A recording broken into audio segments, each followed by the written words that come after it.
One of the most empowering things I can tell you as a physician is that your blood pressure is one of the most controllable risk factors for serious disease that we have identified in medicine. And the earlier you understand what is actually driving it in the wrong direction, the more time you have to change course. In my years of clinical practice, I have seen more strokes, more heart attacks, more kidney failures than I would like to count.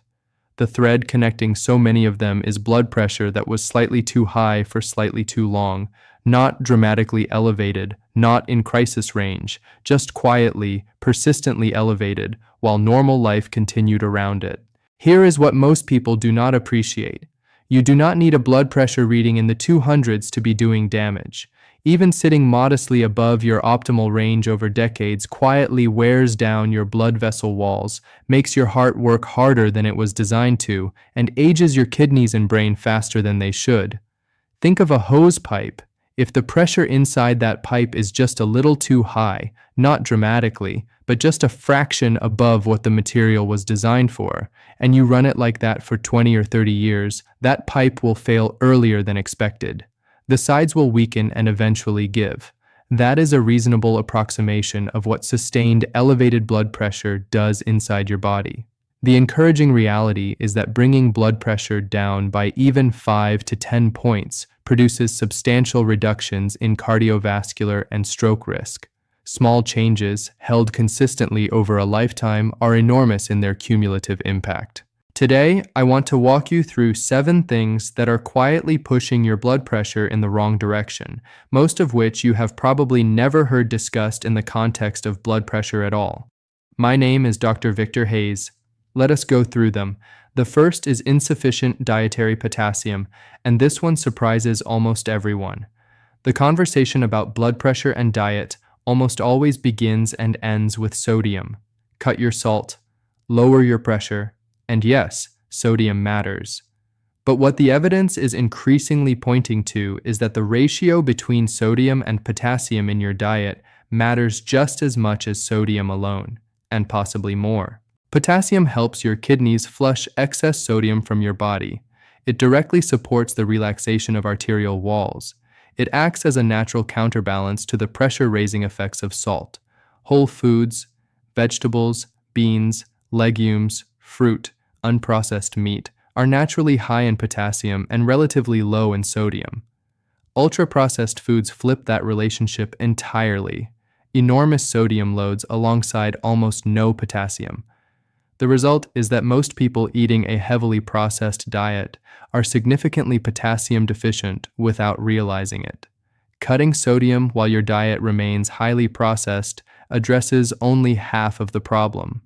What produces the most meaningful blood pressure benefit is shifting toward whole foods that simultaneously reduce sodium and increase potassium. Leafy greens, sweet potatoes, beans, lentils, avocado, banana. These are not exotic superfoods. They are simply whole foods that your body recognizes and uses effectively. The second factor is chronic psychological stress, and the specific mechanism by which it elevates blood pressure is worth understanding because most people underestimate how direct and serious this relationship is. Your primary stress hormone is cortisol. Beyond making you feel tense, cortisol makes your blood vessels significantly more sensitive to adrenaline. When you are chronically stressed for days, weeks, months, or years, the same adrenaline spike that would normally cause a brief, moderate rise in blood pressure instead causes a larger and longer-lasting one. On top of that, cortisol promotes fat accumulation in the deep abdominal region, visceral fat, which interferes with insulin signaling and keeps blood pressure elevated through an entirely separate hormonal pathway. The InterHeart study, one of the largest global investigations into the causes of heart attacks, found that psychological stress was one of just 9 risk factors that together explained more than 90% of heart attacks worldwide. Not 50 factors, 9. Stress sat on that list alongside smoking and diabetes. Managing chronic stress is as physiologically important as managing your diet in the context of blood pressure. Consistent sleep, daily movement, reducing background stressors where possible, and structured breathing practice throughout the day all produce real, measurable reductions in cortisol and blood pressure over time. The third factor is poor sleep quality, and specifically, something that most people have never heard of.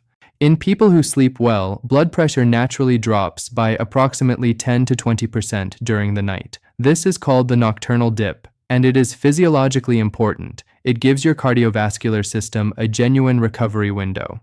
When sleep is disrupted, fragmented, or insufficient, that dip either shrinks dramatically or disappears entirely.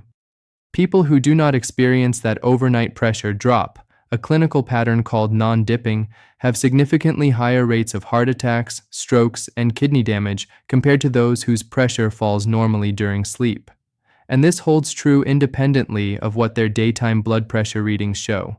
You could have a perfectly acceptable reading at a routine appointment and still be running harmfully elevated pressure throughout every night, completely unknown to you or your doctor. Sleep apnea deserves special mention here. Loud snoring with gasping during sleep is one of the most underdiagnosed drivers of sustained high blood pressure. The repeated oxygen drops during apneic episodes keep blood pressure chronically elevated throughout the night. If this describes you or someone you live with, raising it with a doctor and getting assessed can be genuinely transformative for blood pressure management. The fourth factor is prolonged sitting. And this one catches people off guard because most people assume that exercising regularly means their movement bases are covered. When blood flows through your arteries, it exerts a gentle force against the vessel walls called shear stress. That mechanical signal tells the inner lining of your arteries to produce nitric oxide, the molecule that keeps vessels relaxed, flexible, and responsive. When you sit still for extended periods, blood flow slows. That signal drops. Nitric oxide production falls. Your arteries begin to stiffen. Research has consistently shown that breaking up long periods of sitting, even just standing and moving briefly every 30 minutes, produces measurable improvements in vascular function. These are improvements that do not come from a single morning workout if the rest of the day is completely sedentary. Your body was designed for low-level, frequent movement throughout the day, not an hour of activity followed by 12 hours of stillness. The practical response is simple. Set a reminder to stand and move for 2 minutes every 30 minutes. Walk to get water. Stand during phone calls. These small repeated movements keep nitric oxide production active throughout the day in a way that structured exercise alone cannot replicate. The fifth factor is environmental noise and artificial light exposure, and this one operates through a mechanism that most people have genuinely never considered. Long-term exposure to traffic noise has been independently linked to elevated blood pressure in large European population studies. The mechanism is not just disrupted sleep, though that contributes. Even when you are not consciously registering it, persistent background noise triggers a low-level physiological stress response. Your nervous system registers it as a persistent, mild threat. Stress hormones edge upward. And if this is happening for hours every day over years, it quietly nudges your resting blood pressure higher. Artificial light at night compounds this through a different route. Blue light from screens and devices suppresses melatonin, your sleep hormone, disrupting the quality of your sleep and eliminating that overnight blood pressure dip we discussed. The practical response is invest in your bedroom environment, blackout curtains that also reduce noise, no screens in the hour before bed. These are not trivial recommendations. They directly affect the cardiovascular recovery your body performs every night. The sixth factor is insufficient sunlight exposure, and this one is almost never discussed in the context of blood pressure.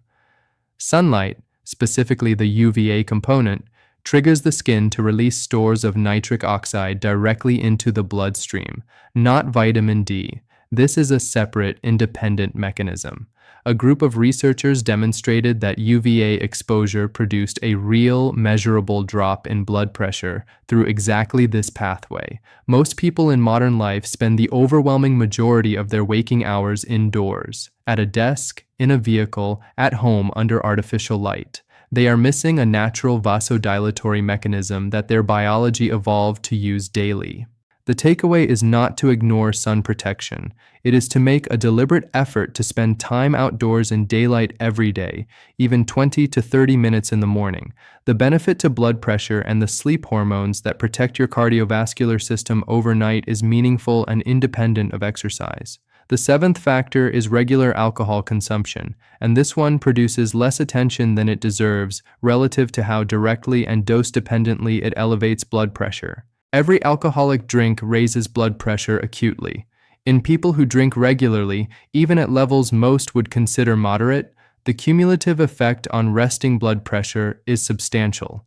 The mechanisms are multiple. Alcohol activates the sympathetic nervous system, raising heart rate and constricting blood vessels. It disrupts sleep architecture, eliminating deep restorative sleep and removing the overnight blood pressure drop. It elevates cortisol over time, and chronically, it stiffens arterial walls. Large studies show that people consuming more than 2 units of alcohol per day have meaningfully higher blood pressure than non-drinkers. And reducing alcohol intake produces one of the most reliable and rapid drops in blood pressure of any lifestyle intervention, often within days to weeks of meaningful reduction. If your blood pressure is elevated and alcohol is a regular part of your week, even just a few drinks on most evenings, reducing your intake is one of the most powerful single changes you can make. The results appear faster than almost any other lifestyle modification. These 7 factors share a common thread. Blood pressure is not simply a salt problem. It is shaped by how you sleep, how often you move throughout your day, what chronic stress is doing to your arterial walls, what your bedroom environment looks like, how much time you spend in natural light, and how regularly you drink alcohol. Small things, held consistently over a lifetime, compound enormously in both directions. If this was useful, please subscribe to this channel and share it with someone who needs to hear it. I will see you in the next video.